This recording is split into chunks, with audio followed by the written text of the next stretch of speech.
Husnul khotimah atau akhir hidup yang baik adalah suatu kondisi di mana seorang mukmin diberi taufik oleh Allah sebelum datangnya kematian untuk meninggalkan segala perbuatan yang mendatangkan murka Allah, bersemangat untuk melakukan ketaatan dan mengerjakan berbagai kebaikan, kemudian dia menutup usianya dengan kebaikan. Sebuah hadis Anas bin Malik yang diriwayatkan Imam Ahmad yang menunjukkan tentang husnul khotimah pada seorang hamba, bahwa Rasulullah Shallallahu Alaihi Wasallam bersabda, apabila Allah menghendaki kebaikan kepada seseorang, maka Allah akan membuatnya beramal. Para sahabat bertanya, bagaimana membuatnya beramal? Beliau menjawab, Allah akan memberikan taufik padanya untuk melaksanakan amal solih sebelum dia meninggal. Hadis riwayat Imam Ahmad dan Imam At-Tirmidzi. Mati dalam keadaan husnul khotimah memiliki tanda-tanda. Di antara tanda-tanda itu hanya diketahui oleh orang-orang yang akan meninggal. Namun ada pula tanda-tanda yang bisa diketahui oleh semua orang. Adapun beberapa tanda husnul khotimah yang dirinci oleh ulama berdasarkan dalil adalah sebagai berikut.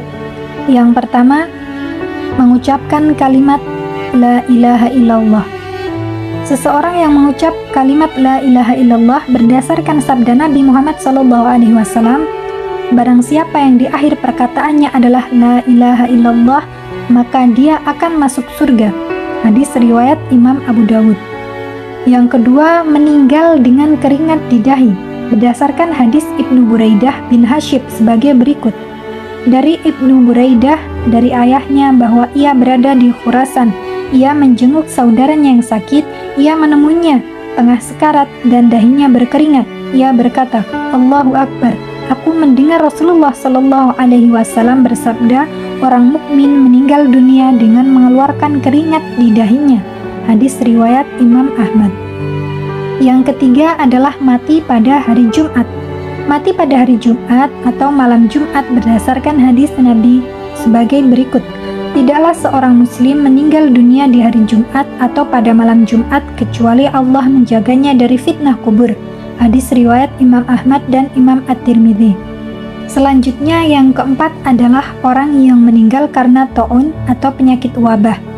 Rasulullah Shallallahu Alaihi Wasallam bersabda, mati karena penyakit sampar adalah syahid bagi setiap muslim. Hadis riwayat Imam Bukhari. Selanjutnya yang kelima adalah orang yang meninggal karena sakit perut. Orang yang meninggal karena sakit perut atau penyakit yang berhubungan dengan perut seperti mah, kanker, usus buntu, kolera, disentri, ginjal, dan lain sebagainya. Barang siapa yang mati karena sakit perut, maka dia adalah syahid. Hadis riwayat Imam Muslim. Selanjutnya yang keenam, orang yang mati karena tenggelam.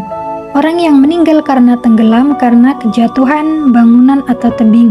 Abu Hurairah radhiyallahu anhu meriwayatkan, Rasulullah Shallallahu Alaihi Wasallam bersabda, orang yang mati syahid ada 5, orang yang meninggal karena penyakit taun, sakit perut, tenggelam, orang yang kejatuhan bangunan atau tebing, dan meninggal di jalan Allah. Hadis riwayat Imam Bukhari. Selanjutnya yang ketujuh adalah orang yang meninggal dalam suatu urusan di jalan Allah, seperti seseorang yang meninggal dalam perjalanan dakwah atau meninggal sewaktu mengajar ilmu agama atau ketika melakukan amal kebaikan kepada sesama yang diniatkan ikhlas karena Allah, sebagaimana dijelaskan dalam hadis riwayat Imam Bukhari, adalah berjuang di jalan Allah dalam pengertian luas sesuai dengan yang ditetapkan oleh para ulama.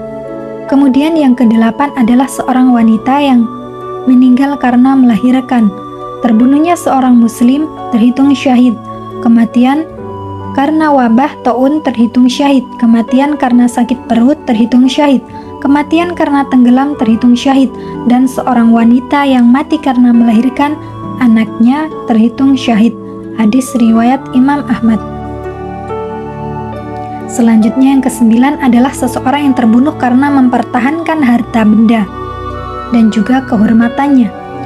Datang seorang laki-laki kepada Rasulullah Shallallahu Alaihi Wasallam, wahai Rasulullah, bagaimana kalau ada seseorang yang hendak mengambil hartaku? Beliau bersabda, jangan engkau berikan hartamu. Bagaimana kalau ia melawanku? Beliau bersabda, lawanlah dia. Bagaimana kalau dia membunuhku? Beliau bersabda, engkau syahid. "Bagaimana kalau aku yang membunuhnya?" Beliau bersabda, "Dia di neraka." Hadis riwayat Imam Muslim. Barang siapa yang terbunuh karena mempertahankan hartanya, maka ia syahid. Barang siapa yang terbunuh karena mempertahankan agamanya, maka dia syahid. Barang siapa yang terbunuh karena mempertahankan nyawanya, maka dia syahid. Dan barang siapa yang terbunuh karena mempertahankan keluarganya, maka dia syahid. Hadis riwayat Imam At-Tirmidzi. Kemudian yang ke-10, orang yang meninggal dalam keadaan mengerjakan kebaikan atau amal soleh, seperti orang yang meninggal dalam keadaan sholat, ketika melaksanakan ibadah haji, ketika sedang bersilaturahim, dan sebagainya. Rasulullah Shallallahu Alaihi Wasallam bersabda, "Barang siapa meninggal ketika mengucap La ilaha illallah ikhlas, maka dia masuk surga. Barang siapa yang berpuasa pada suatu hari, kemudian meninggal, maka dia masuk surga. Dan barang siapa yang bersedekah ikhlas karena Allah, kemudian dia meninggal, maka dia masuk surga." Jadi orang yang syahid itu sudah pasti meninggal dalam keadaan husnul khotimah. Itulah tadi beberapa orang yang meninggal husnul khotimah dan juga orang yang meninggal dalam keadaan syahid. Semoga kita termasuk golongan mereka. Amin.